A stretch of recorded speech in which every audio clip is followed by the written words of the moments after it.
Ito yung malimit na ipagupit sa atin kapag buzz cut yung gusto nilang gupit. Ang ginagawa ko dito, ang sinasuggest ko number 3. Siyempre, si client pa rin yung masusunod kung ano yung gusto niyang haba sa parting ibabaw nito. Pero para sa akin, number 3 yung the best sa buzz cut. Kasi yung number 2, medyo may clean na ng konti. Para na siyang pang semi-kalbo talaga. Sa number 4 naman, up to 8, medyo mahaba na siya. Depende pa rin sa request ni client at depende pa rin sa shape ng ulo at sa texture ng buhok. Sa mga ganitong klase ng buhok, number 3 ang suggest ko para sa kanya at okay naman para sa kanya. Siyempre, gamitan natin ng trimmer. Gagawa ako ng guidelines dito. Para ito yung pag-uumpisahan natin. Ito yung magiging pattern natin sa gagawin nating buzz cut. 0.5 na clipper guard. Yung mga half inch lang yung hagod natin dito.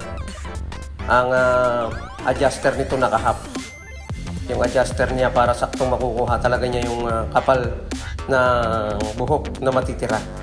Then 1.5 na clipper guard para matanggal yung pinakang kantuhan. Taas lang natin ng konti yung paghagod. Naka-pass forward lang yan para hindi masyadong mahaba yung ating video. Okay, sa kanya dahil bilog yung kanyang ulo. Number 3 na clipper guard, saktong-sakto. Hindi masyadong maikli, hindi rin naman mahaba. One guard, dito sa may second guidelines, merong part dyan ng maitim sa white and dark area.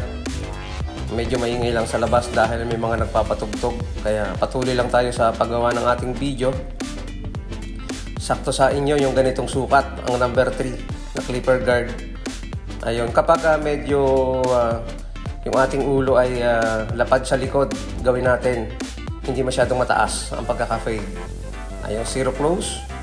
Pwede rin naka-zero open.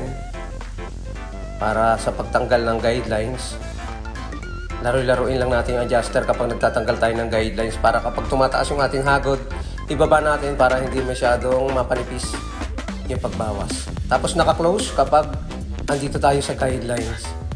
Half guard again para unti-unting mabura yung pinakang pagitan ng guidelines niya. Kasi minsan nag-iiwan pa siya ng dark. Ayun. Dapat yung ating blade na ginagamit kapag tayo nag-fade, meron dapat tayong fade blade. Importante yan para pag tayo gumagawa ng isang gupit, lalo na mga fade, mas naaayos natin. Zero close open.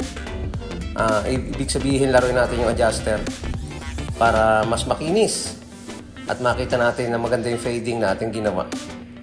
Kapag manipis yung ating fade blade, mas nakukuha natin, mas nabubura natin yung guidelines niya.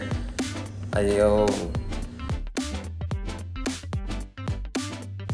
Kapag gagawa ng guidelines, mag-upisa tayo sa sentro ng kanyang noo. Papunta rito sa kabila para makita natin na pantay ba siya o hindi. Diretso tayo dito sa may part ng temple niya. Tapos tanggalin natin yung mga natirang buhok sa ilalim. Pwede naman naahitin na yan, basta sure lang natin na walang maaahit na mga nunal o ano man na pwedeng masugat bago natin gawin yung mga ganitong pamamaraan. Tapos kapag manipis naman yung inyong talim ng trimmer, pwede na yung ganito, tanggal agad. Then ahit. Ahitan. Paikot. Yung ating trimmer, napakanipis niya, kaya kapag dinaanan niya, akala mo inahita na. Ayun, okay na. Pwede nyo na subukan yung ganitong klase ng gupit. Bagay na bagay ito sa inyong buhok. Ayun. Salamat mga kabarberos. Nagpapasalamat din ako sa aking mga followers, sa ating mga silent viewers na patuloy na sumusubaybay at nanonood.